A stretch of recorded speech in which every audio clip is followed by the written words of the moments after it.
Hey everybody, it's Ron from Pick Dawgz, and this is Ron's Rundown. We're going to go over the MLB games scheduled for Wednesday, September 21st, 2022.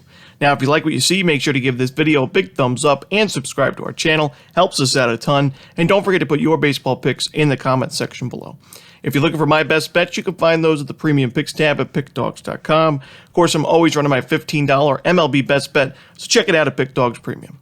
Alrighty, here we go. Here are the games for Wednesday, September 21st. First up, we see the Washington Nationals taking on the Atlanta Braves. No official lineup for this one as the Nationals have not announced a starter, but we should see Bryce Elder going for the Braves. Not my favorite game on the board, that's for sure. Probably my least favorite game on the board, to be honest with you. Bryce Elder, he's been up and down from the minors to the majors this season. He pitched back on September 3rd at the major league level against the Marlins, and he fared well. He went 6 innings, 6 strikeouts, no earned runs, but that's against the Miami Marlins. He faced the Marlins yet again back on August 14th, and again had another good start where he had 10 strikeouts in 7 innings, so he's certainly improving from where he saw him in the beginning of the year, but still, there's a reason why he's not made this rotation, or at least the bullpen at the major league level, and I do think the Nationals will get to him for a few runs, but I also think the Braves lineup, one of the better lineups in baseball, so right now I'm leaning towards the over and the Braves on the run line, but like I said, not a lot of information right now, and not my favorite game on the board. Next up, we see the New York Mets taking on the Milwaukee Brewers. 2 righties on the mound in this one, Taijuan Walker and Adrian Houser as the starters. The Mets are small favorites, a total set at 8.5. I like the over 8.5 runs in this one. Adrian Houser, I don't like him against this Mets lineup, a lineup that's hitting righties very well. They even got to Corbin Burns for a few runs in the first game of this series. Overall, in the last 30 days, they're number 4 in team OPS with a 777 team OPS against righties. A 10.2% walk percentage is the highest in baseball, and an 18.9% strikeout percentage is one of the lowest in baseball. So the Mets are hitting righties very well. I think they get to Houser for a few runs. But on the other side, Taijuan Walker, not my favorite starter to back either. The isolated power numbers for the Brewers have been great in the last 30 days against righties, number 4 in the league. And I think they can get to Walker for a few runs in this one as well. So give me the over, especially in the first 5 innings in the Mets-Brewers game. Next up, we see the Boston Red Sox taking on the Cincinnati Reds. We're going to see Chase Anderson on the mound for Cincinnati, but there is no starter for the Red Sox right now, so there's no lineup for this game. Chase Anderson, I do believe he's a lot better than his current ERA suggests. The ERA right now at 6.43. His last 2 starts have been good against the Brewers and Cardinals. He went 9 innings combined, giving up 3 earned runs with 8 strikeouts and only 1 home run allowed. But those were 2 road starts. He's struggled at Great American Ballpark so far with an ERA above 12 in 5 innings of work, giving up 7 earned runs and 2 homers. And the walks are still an issue for him this season, whether it's on the road or at home. 11 walks allowed in his first 14 innings of work. So those control issues do concern me in this game. Right now, I'm leaning towards the Red Sox on the money line. We'll see who they start on the mound for this one, but I'll lean towards the Red Sox and the over in this Boston-Cincinnati ball game. In our next game, we see the Chicago Cubs taking on the Miami Marlins. Jesus Luzardo and Marcus Stroman are the starters. Marcus Stroman having a really good second half of the season. Now his ERA below 4 overall at 3.76, and even better numbers on the road. Really good numbers on the road. 1.84 ERA in his road starts this year. Hasn't really fared too well at Wrigley Field, but in 68 road innings, he's got that 1.84 ERA. He's got that 217 opponent's batting average. Not a ton of strikeouts, only 49 Ks, but we know Stroman's more of a pitch-to-contact guy, a ground ball pitcher, and he's only given up 4 home runs on the road. So he's facing a pretty weak lineup in the Marlins. I think he'll have success in this game. And while Jesus Luzardo's also looked good this season, he's been injured for most of the year, but still a 3.75 ERA. He just hasn't pitched well at Lone Depot Park. He's 1-5 with a 5.76 ERA. Coming off a start against his last start at home was against the New York Mets back on September 11th. He gave up 5 earned runs and a homer in that game. He's now given up at least 1 home run in each of his last 3 starts, so that does concern me. The Marlins have lost each of the last 5 games that he started in as well. So with all that being said, I'm going to take a shot here with the Chicago Cubs on the money line. Next up, we see the Houston Astros taking on the Tampa Bay Rays. Lance McCullers Jr. and Corey Kluber are your starters. Now, Lance McCullers Jr. has been very good on the mound this season, a 2.34 ERA in its limited work this year, but I do think there is a little bit of regression to worry about. His control issues have been there, walking a good amount of batters, 19 walks in 34 2/3 innings, so his xFIP is a lot higher than his current ERA, but I still think he's good enough here to grab the win for the Astros, and I don't really like what I'm seeing from Corey Kluber at all in his last 2 starts. He's getting hit really hard. Against the Yankees, he wasn't even able to get out of the first inning back on September 10th, giving up 6 earned runs and 8 base hits. And then the next start against the Texas Rangers, a more feasible lineup, he still gave up 9 base hits, 4 earned runs, and a home run. He did strike out 6 batters, but still, he's getting hit. 17 base hits allowed in the last 6 1/3. Not going to get it done. I'm going to take the Houston Astros at a pretty good price on the road. Next up, we see the Toronto Blue Jays taking on the Philadelphia Phillies. Kevin Gausman and Zach Wheeler are your starters. To me, this is an ultimate coin flip kind of game, as you got 2 starting pitchers that aren't really in the best of form right now. Zach Wheeler was placed on the 15-day IL, so this is going to be his first start since August 20th. But before his injury, his control was off. He gave up 10 earned runs in his last 11 innings of work, and he's given up at least 1 home run in 4 of his last 5, so he really wasn't in the best of form. On the other side, Kevin Gausman, he's given up 10 earned runs and 4 homers in his last 2 starts as well, 12 1/3 innings there. Now, he did have 16 strikeouts in those outings, so still missing some bats, but 1 start on the road, 1 start at home. We know Gausman's been much better on the road this season overall, with that 8-3 record, a 2.45 ERA, 102 strikeouts in 88 innings. So kind of 2 pitchers that are hard to read right now, 2 right-handed pitchers, and both lineups are hitting righties well this season overall. Both bullpens, I'd say, are around the middle of the pack this season. It's a tough game, but I'm going to lean towards the Blue Jays. I think we're getting a good price with the team, and their starter hasn't, even though he has struggled in the last couple outings, he's still been really good on the road, and he also is not coming off an injury. I think Wheeler, I'll have to see him back at the major league level before I can trust him again. Even though he's been good at Citizens Bank Park, I don't think he'll go too deep into this game. We're used to seeing Wheeler go 6, 7, maybe even 8+ innings, but I don't see that in this one. So I think the Blue Jays have the edge there. So give me the Toronto Blue Jays in a lean here on the money line. Next up, we see the Detroit Tigers taking on the Baltimore Orioles. Matt Manning and Jordan Lyles are your starters. I'm going to take another shot here with the Detroit Tigers on the run line, at least, plus 1.5 runs. Matt Manning this season, overall now, 3.28 ERA, even though he struggled at the beginning of the year. His last start was one of his best, 7 innings, no earned runs, and 5 strikeouts against the White Sox in a 3-2 Tigers win. The Tigers, even though they haven't won a lot of ball games this year, they've actually won 3 of the last 5 games that Manning has started in overall.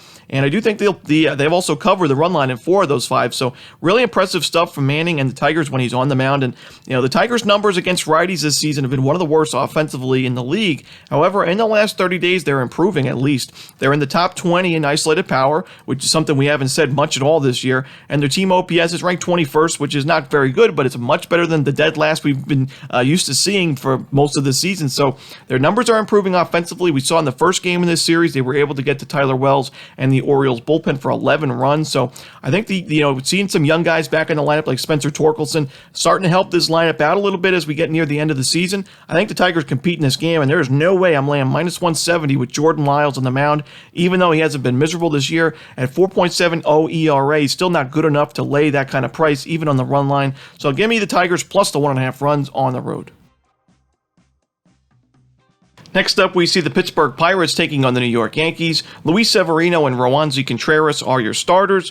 Luis Severino making his return from the 60-day IL for the Yankees. His last start back on July 13th. He was having a good season for New York. He had a 5-3 record with a 3.45 ERA in about 46 innings in his home starts, 57 strikeouts. Really impressive stuff there. And he faced the Pirates back on July 6th and had a really good start. It was a 16-0 Yankees win. He went 6 innings, giving up no earned runs, obviously, and 3 strikeouts in that one. And Roansy Contreras is a starter that I do think has a bright future at the major league level, but I'm not necessarily all in on him right now. He doesn't really pitch too deep into the games, and we also haven't seen a ton of strikeout consistency. His last 2 starts, 9 1/3 innings of work, only 4 strikeouts. That does concern me. He's had an issue with the long ball at times, and a young pitcher going into Yankee Stadium facing the New York Yankees, not usually the best spot to be in. So I'm going to take the New York Yankees and lean towards them on the run line, even though there's not really a lot of value in this one overall. Next up, we see the Los Angeles Angels taking on the Texas Rangers. Tucker Davidson and Dane Dunning are the starters. I like the over in the first 5 innings and the over in the full game. I'm not really impressed with either of these bullpens this season. And you look at Tucker Davidson, a lefty facing the Rangers at home, not usually a good spot to be in, as the Rangers love hitting lefties at home this season. It's been that way really all year, and they're top 4 in both team OPS and isolated power against lefties at home in the last month. You look at Dane Dunning, he's not in good form. He's a ground ball pitcher, but he's given up at least 1 home run in each of his last 6 games. He's given up 12 earned runs in his first 3 starts in September, giving himself a 7.53 ERA in those 3 games. His control has been off. He's walked at least 3 batters in most of his last 10 starts, and the strikeout numbers haven't really been there either. So I understand why the Rangers are favored, because they are at home and they are facing a pretty good matchup against Davidson, so their offense should show up here. But I wouldn't trust Dane Dunning in this game, especially when you look at the Los Angeles Angels and their lineup starting to heat up as the season gets to its end, and kind of too late for that. But they're in the isolated power numbers are top 15 in the league against righties. Mike Trout having a really good end of the year. So give me the over in the first 5. Give me the over in the full game as well. Next up, we see the Cleveland Guardians taking on the Chicago White Sox. Tristan McKenzie and Lance Lynn are your starters, 2 sharp pitchers, 2 guys that are in good form, and 2 guys that have faced the opposing lineup a few times this season. Lance Lynn, in 22 innings of work against the Guardians, a 4.5 ERA, but it's a little bit misleading because he really struggled in the first time he faced them, but got better and better as he went on. The first start, he went 4 innings, 8 earned runs, a miserable start. But then against the Guardians back on July 23rd, 6 innings, no earned runs. Against the Guardians on August 19th, 5 2/3 innings, 1 earned run, and then the last start against them back on September 15th, 6 1/3, 2 earned. So he's been really sharp against them lately. Tristan McKenzie has faced the White Sox 17 innings of work this year, 2.12 ERA, 22 strikeouts, including the last start back on August 19th against Lance Lynn, where he went 7 innings, 2 earned, and 14 strikeouts. So both guys know the opposition pretty well. Both guys are in good form, like I mentioned. I'm going to take the plus money with the Guardians. I think their bullpen's better. I think their lineup is a little bit better as well, especially against righties. And I do trust Tristan McKenzie just a little bit more than Lance Lynn, especially because Lynn just faced the Guardians a week ago on September 15th. So you guys know when it's the same starting pitchers facing the same lineup in back-to-back starts, I usually give the edge to the lineup. They're familiar with the pitcher, and I do think that the Guardians will get to Lynn for a few runs, just like they did in the last time they faced him. So give me the Cleveland Guardians plus money on the money line, which should be a fantastic matchup to watch. Next up, we see the Minnesota Twins taking on the Kansas City Royals. Bailey Ober and Daniel Lynch are your starters. Now, Bailey Ober had a really good first start back at the Major League level. Really impressive stuff. Didn't really see it coming, actually, but he went 5 innings against the Guardians and didn't give up a single earned run. Had 5 strikeouts in that game against a really tough team to strike out, and he only gave a 1 base hit and 1 walk. So really impressive there from Bailey Ober, and he was pitching pretty well to start the season as well. His numbers on the road even better than his starts at home, where he's got a 2.45 road ERA.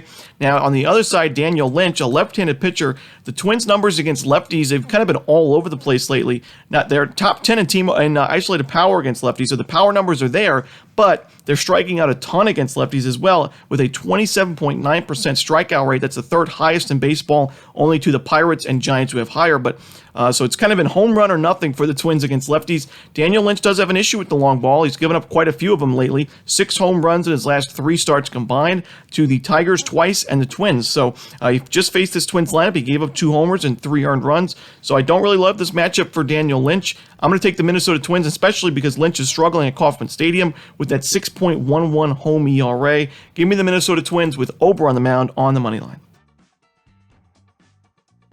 Next up, we see the San Francisco Giants taking on the Colorado Rockies. Logan Webb and German Marquez are your starters.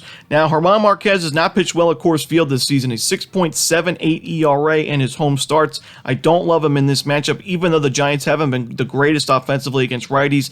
They still did pretty well in the first game of this series, scoring 10 runs. Marquez has given up 19 home runs in 82 innings at home this season. So I think the Giants get to him for a few. On the other side, Logan Webb is a ground ball pitcher. Overall, this season, his ground ball percentage well above 50%, but in September thus far, a 25 to 32 ground ball to fly ball ratio. Not what I like to see. He gave up 4 earned runs and 7 base hits in his last start against the Dodgers, and I don't love him going into this matchup where he's got an ERA, a career ERA, above 5 at Coors Field. I don't love either of these bullpens. As we saw in the first game of this series, the Rockies had a nice lead. The bullpen blew it, and they lost 10-7. That's pretty standard for Rockies games this season and in years past as well. And I don't love this Giants bullpen, that's for sure. So give me the over in this Giants-Rockies matchup. Next up, we see the Seattle Mariners taking on the Oakland Athletics. We're going to see James Caprillion and Robbie Ray as the projected starters. The Mariners are crushing righties. The A's are not hitting lefties much. I don't like James Caprillion in this matchup, and I do think Robbie Ray is the much better starter. I think the Mariners have the much better bullpen and a much better lineup. So with all that being said, I got to take the Mariners laying the run line here on the road. James Caprillion, he's been better in the second half than he was at the beginning of the season, but the A's have still lost his games on the run line in the last 3 starts of his. He's got an 0-5 with a 0-5 record with a 5.87 ERA in his home starts, and the Seattle Mariners are number 1 in isolated power against righties in the last month. When it comes to the A's offensive numbers against lefties in the last 30 days, they have not been good, like I mentioned. They are top 10 in highest strikeout rate, one of the lower walk rates, one of the lower team OPS and isolated power numbers. And Robbie Ray this season, even though he hasn't been the Cy Young caliber Ray that we saw from last year with the Blue Jays, he's still been good overall, and I do think he's much better pitcher in this matchup. So give me the Seattle Mariners laying the 1.5 runs on the road. Next up, we see the St. Louis Cardinals taking on the San Diego Padres. Miles Mikolas and Blake Snell are your starters. This is a tough game to handicap, and this is a really tough card, in my opinion, overall in the MLB on Wednesday, as there's a lot of games like this where there's some contradicting information. We saw it for Tuesday's game between these two teams, but even this game where you've got Blake Snell, who's in good form, he's having a much better second half of the year. He's striking out batters. The walks haven't been too much of an issue. His last start, he didn't even walk a single batter. He went 7 innings, giving up only 1 earned with 7 strikeouts. But the thing is, he's facing a Cardinals lineup that's crushed lefties all year long. Number 1 team OPS, number 1 isolated power, one of the lowest strikeout rates, the highest walk rate in the last 30 days. It's tough to back a lefty in that kind of situation. But on the other side, Miles Mikolas has not been in good form, whether it's been at Busch Stadium or on the road. His last start against the Cincinnati Reds was at Busch Stadium. It was a really good spot for him to have a nice, strong outing, but he still gave up 3 earned runs and 2 homers in that game, 3 walks as well. So he had a quality start, statistically, but overall, it still wasn't that good of an outing. And he's given up 7 earned runs in his last 11 innings of work, 3 home runs included. And he's a pitch-to-contact guy. So when you're giving up at least 1 homer in 4 of your last 5, that's where I start to worry, especially when you look at the 5 teams he's faced: the Cubs, the Reds, the Pirates.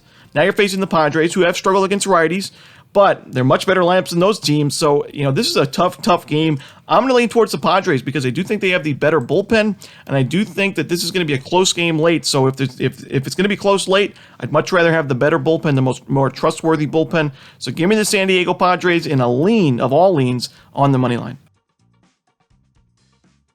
And in our final game of the night, we see the Arizona Diamondbacks taking on the Los Angeles Dodgers. We're going to see Dustin May and Madison Bumgarner on the mound for this one. Madison Bumgarner, a 5.01 ERA in 11 innings of work against the Dodgers this season. He's given up 8 earned runs and 3 homers. The Dodgers top 10 in both team OPS and isolated power against lefties in the last month. So I don't love this matchup for Bumgarner or the Diamondbacks bullpen. And Dustin May on the other side, a right-handed pitcher. We know the Diamondbacks hit much better against righties this season than they do lefties. That's definitely the case in the last 30 days. And Dustin May's walk percentage a lot higher than what we're used to seeing, already allowing 12 walks in 26 innings of work. He's given up at least 1 home run in 2 of his last 3 games. His strikeout percentage is a lot lower than what we're used to seeing as well, as he's only had 7 strikeouts in his last 10 innings of work. So I'm going to take the over in this game. I would lean towards the Dodgers on the run line, but they are huge favorites on the money line and at minus 300 plus. So no value there. Give me the over in the D-backs Dodgers game to end the night.